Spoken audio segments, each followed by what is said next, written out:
En los últimos años mucho se habla de una tercera guerra mundial y muchos recuerdan que en los días finales habrá hambre, enfermedades, destrucción y muerte. Pero puede que en las creencias de un apocalipsis bíblico se oculte algo un poco más creíble. El mundo no será destruido por una fuerza sobrenatural, sino que será destruido por la misma humanidad, en concreto por las decisiones de un pequeño grupo de personas. Hasta hace unos años se pensaba que si el dólar perdía su estatus mundial, este sería el posible escenario en el mundo entero. Masas de hombres sin casas en las calles. En lugar de electricidad, la gente hace fogatas con muebles y coches abandonados en las calles. No hay gasolina para suministrar a los coches y no hay a quien venderle petróleo. La gente quema sus cosas en las calles para calentarse. Los bancos han perdido el control de todas las finanzas. La crisis financiera ha alcanzado tal punto que en el mundo han quedado solo dos cosas con valor: alimentos y agua. Por estos productos se pelean grupos armados en las calles. A los civiles desarmados no les queda más que esconderse en los escombros y recoger lo que queda después de los combates callejeros. En casi todos los países del mundo hay guerras civiles, y todo porque el dólar estadounidense ahora cuesta menos que el papel en el que están impresos los presidentes de Estados Unidos. El dólar es la moneda de la confianza. Cuando desaparezca esta confianza, desaparecerá el actual sistema financiero mundial. No obstante, China y Rusia, sabiendas de este posible escenario catastrófico, empezaron a tomar hace algunos años cartas en el asunto. El imperio del mal y los amos del mundo, tercera parte.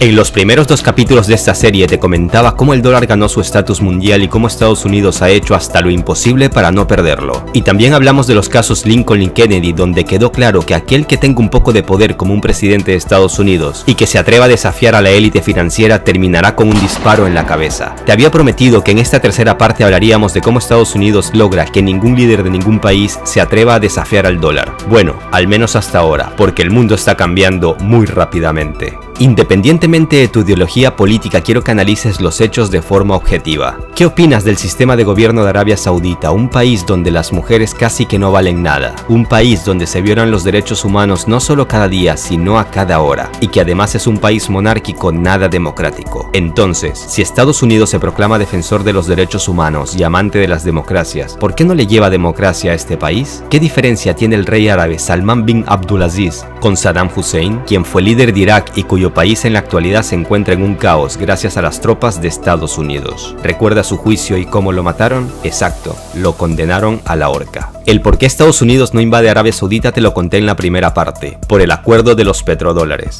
Y ahora te refresco la memoria del por qué mataron a Hussein y a Gaddafi, pero te adelanto un dato: la hegemonía del dólar empezaba a estar en peligro gracias a estos dos líderes de Oriente Medio. Las 1000 mentiras de Estados Unidos para invadir Irak y matar a Hussein. Una de las causas por las que el mundo aún desea el dólar es debido a que para comprar o vender petróleo es necesario negociar con dólares estadounidenses. Sin embargo, Irak, uno de los países con las mayores reservas de petróleo del mundo, el 6 de noviembre del año 2000, anuncia al mundo que empieza a negociar su petróleo ya no en dólares, sino en euros.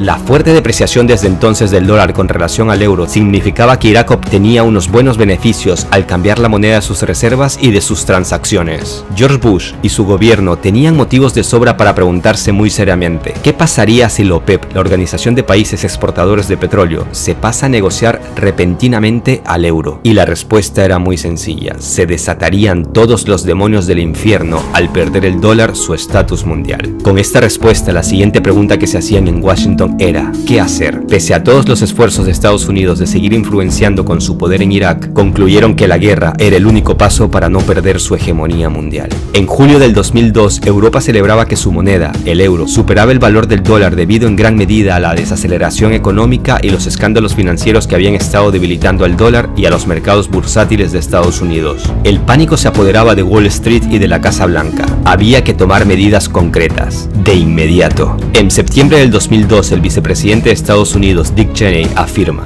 nosotros sabemos con absoluta certeza que Saddam Hussein está usando un sistema para adquirir el equipo necesario para enriquecer uranio y construir armas nucleares. Irak posee armas biológicas y químicas. Pero esto de las armas de destrucción masiva de Irak era solo una de las 1000 mentiras de Estados Unidos para invadir este país. Y así, en marzo del 2003, Estados Unidos invade Irak, y una de las primeras medidas económicas tomadas fue la de volver a convertir todas esas transacciones de euros a dólares. En junio de ese mismo año, Estados Unidos logró mantener el mercado con el dólar como moneda principal en los negocios de petróleo. Hussein fue juzgado y condenado a la horca en 2006. Pero Saddam Hussein no fue el único en enfrentarse al dólar. El siguiente caso no deja de ser menos impactante. No te vayas, quédate con nosotros. El otro líder que hizo temblar la economía de Estados Unidos.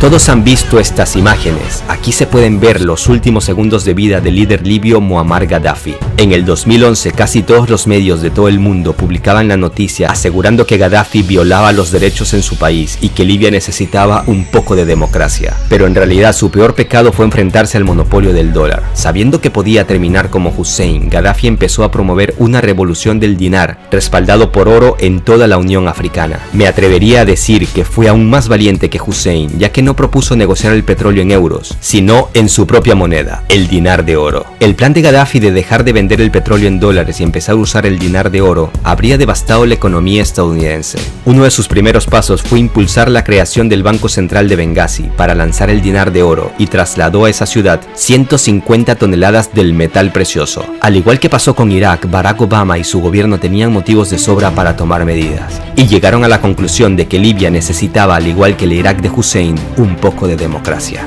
Y fue así como Libia fue invadida por Estados Unidos y la OTAN, mientras que Gaddafi fue asesinado horriblemente en 2011 por los mercenarios de la Alianza Atlántica. La muerte de estos dos líderes de Oriente Medio, que dicho sea de paso están llenos de petróleo, permiten pensar que no en vano el presupuesto militar de Estados Unidos es de 610.000 millones de dólares. Lo que representa una cantidad mayor que la de los 7 países juntos que le siguen en el ranking. Y es que Estados Unidos necesita que en cada rincón del mundo sepan qué pasaría con ellos si llegan a desafiar la hegemonía del dólar. Yes, we came, we saw, he died.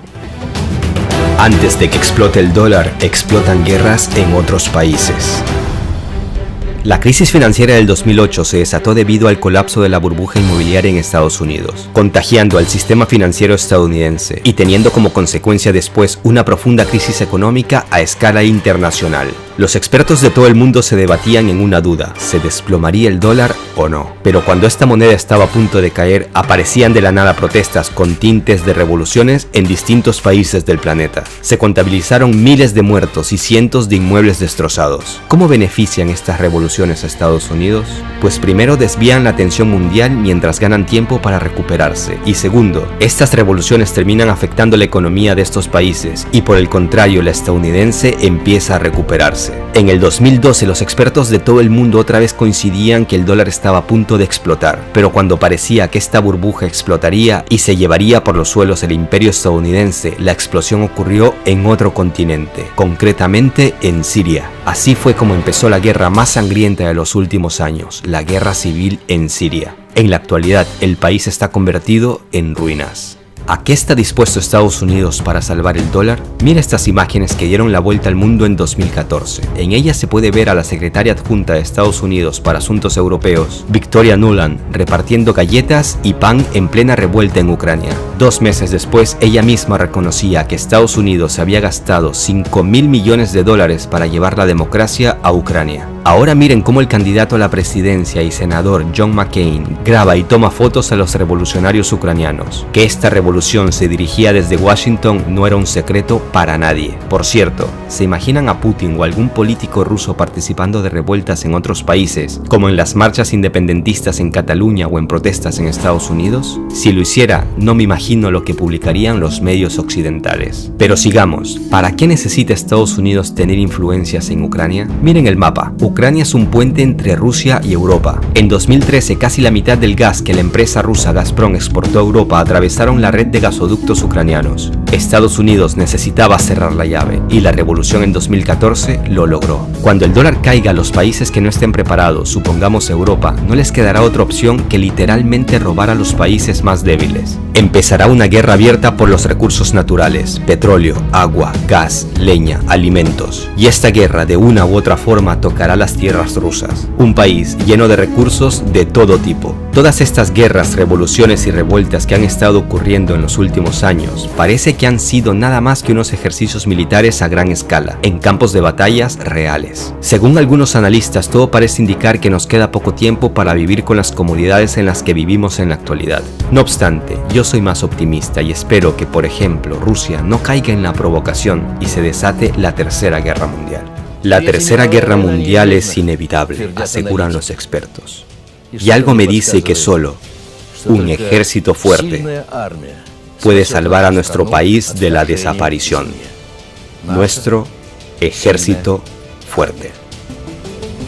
Por desgracia, el tiempo se nos ha acabado. En el siguiente capítulo seguiremos hablando del negocio de la guerra. Hablaremos, por ejemplo, del por qué Estados Unidos no le quita las sanciones a Corea del Norte. Y es más, le sigue imponiendo más sanciones, pese a la iniciativa de Kim Jong-un de desmantelar sus polígonos nucleares. Y es que en esta zona hay dinero para Estados Unidos. Muchísimo dinero que ganar. Y necesita demonizar a alguien en esta región para vender armamentos a sus aliados asiáticos. También hablaremos sobre el plan de Rusia y China de bajar al dólar de su trono sin salir con un disparo en la cabeza en el intento. Comenta qué opinas del contenido de esta serie, El Imperio del Mal y Los Amos del Mundo. Puedes ver los otros 2 capítulos en el canal. Suscríbete que vendrán más videos impactantes. Un abrazo a todos. Hasta la próxima.